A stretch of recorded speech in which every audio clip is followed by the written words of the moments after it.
But first, brains versus bluster. That's the focus of tonight's angle. Made a lot of news last night with Secretary Scott Bessent, and he doesn't need money. But given the aggressive stupidity he had to deal with for the past 2 days on Capitol Hill, the man deserves hardship pay. Mad Maxine Waters has been in Washington since, the Paleozoic age, but still doesn't understand that the federal government actually hires these things called temporary employees, such as were hired at Musk's direction to find waste, fraud, and abuse. Did all the individuals working with Doge who were given access to Treasury's and CFPB's computer databases receive all of the required clearances and security training before they were granted access? Again, they were granted read-only access at Treasury. There were two. So let me just say, Doge employees. Please, you can't filibuster here. This is not the filibuster playground.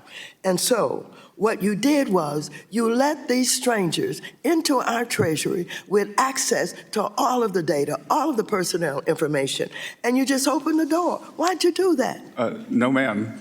They were Treasury employees. No, despite his valiant effort, Secretary Bessent could not reason with Maxine No Headroom. Are you saying today in front of this committee that all of them were Treasury employees, that the 25-year-old who's being identified, who worked for Elon Musk, was allowed into the Treasury? Was that person there? He was a Treasury employee, as was Tom Krause, the senior person on the Doge team. There were only two people. There were Doge employees also. Sorry? Do you know, were you aware that there were Doge employees coming into our Treasury getting all of our personal information? Well, ma'am, there is no such thing as a Doge employee. There were Treasury employees. Oh my God. I mean, circulation not getting to her head for some reason. If this were a boxing match, the ref would have called the fight after, 60 seconds in? But the parade of ignorance just kept rolling. Tell the American people, specifically, which countries are you close to striking deals with? I'm sorry, Congresswoman, but that would not benefit the United States. No. I'm asking you a question based on the statement that you made on CNBC. And I am telling you that it would be detrimental to the interest of the United States for me to answer that question. Why will that be detrimental? Because as the negotiations may still be in process as we speak, as we are not at the end of the week yet, I am sure that you through your question, would not want to compromise the U.S. negotiating. Reclaiming my time. Would you? Reclaiming my time. What on earth? Is this really the best the Democrats can do? In congressional testimony yesterday, you said the U.S. has not started negotiating with China on tariff reductions. Does that continue to be your position, yes or no? As you may have read. Yes or no, sir? As you may have read in the press, I will be going to Switzerland, and the negotiations will begin on Saturday. Okay, so the president told you that that will be your answer today. Oh my. Okay, what's really scary here is that her staff wrote her those questions. Your tax dollars at work, my friends. Now, struggling to get their footing, Democrats flail away in these hearings. Happens all the time. And they're looking for their viral moments, trying to find some line that will land, presumably, you think, with middle-class voters that they've alienated over the years. And what better way to build bridges to the working class than to attack someone who worked his way to the American dream? A number of my colleagues have brought it up about elite, the coastal elites. Where did you go to school? Sorry? I grew up in Little River, South Carolina. And what university did you graduate? 500. You graduated from Yale. You were part of Wolfhead's Society. Congressman, one of the big three. Congressman, I worked 3 jobs to put myself to Yale. Believe me, I grew up just as poor as you did. You're a billionaire that went to Yale. Of course, Congressman Vargas talked over Bessent because he didn't want America to hear what Bessent was saying. Yes, he's a billionaire, but He's one who put himself through Yale, working multiple jobs, as he tried to say, as his friends were backpacking through Europe.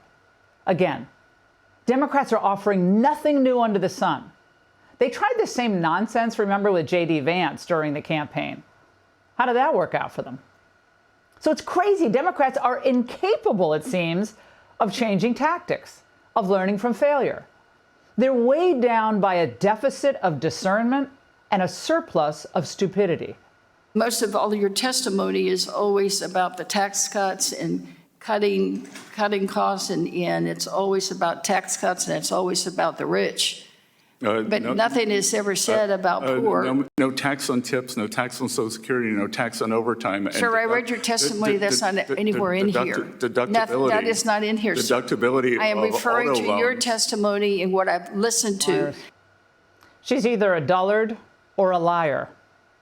If Trump doesn't care about the poor, if he's only for the rich, how does she explain that Wall Street, the billionaires' playground, is the group most furious with Trump about his tariffs? And if the performance of Garcia, Vasquez, Vargas didn't impress you, maybe the incisive questions of Greg Meeks will. Who was the president in 2024? One believes President Biden. One believes?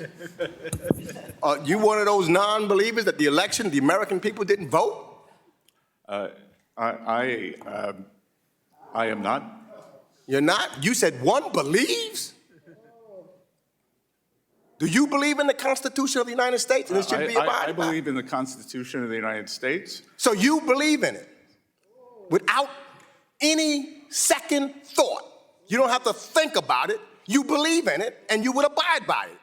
Is that correct? I have and I do, sir. Okay. But do you know that a president has said he may or may not? He don't know? But then, just when you thought that the hard left lost, well, the squad stepped up. Yes or no? Mr. Secretary, do you know what a car seat is? I have 2 children, yes. I figured as much. It's correct, you and your husband have 2 children.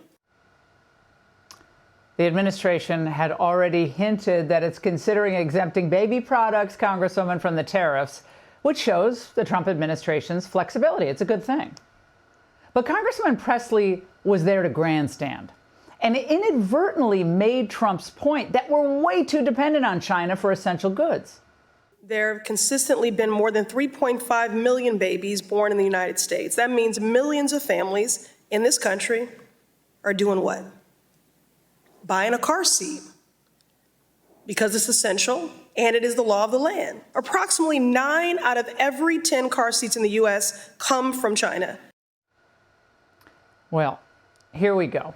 The party that lives and breathes for abortion is finally standing up for the kids. Okay, I'll take that as progress. So today and yesterday, these Democrats, one after another, humiliated themselves. For 4 long years under Biden, the entire executive branch was focused not on raising your standard of living, not on our long-term financial viability, not on countering China, but on misplaced woke priorities. They were asleep at the switch. Under the previous administration, we had 3 of the largest bank failures in U.S. history. 2 weeks before that, the Financial Stability Oversight Council published a report that said that climate was the biggest threat to the financial system, not the deposit volatility, not over-leveraged bond portfolios. So we are promoting common sense, back to basics.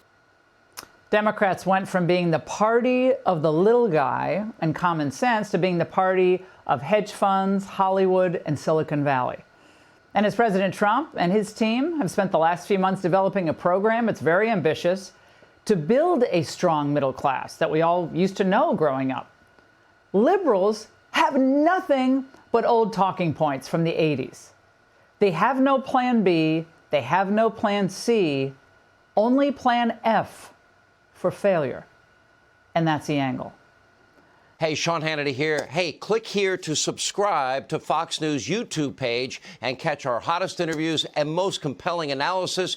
You will not get it anywhere else.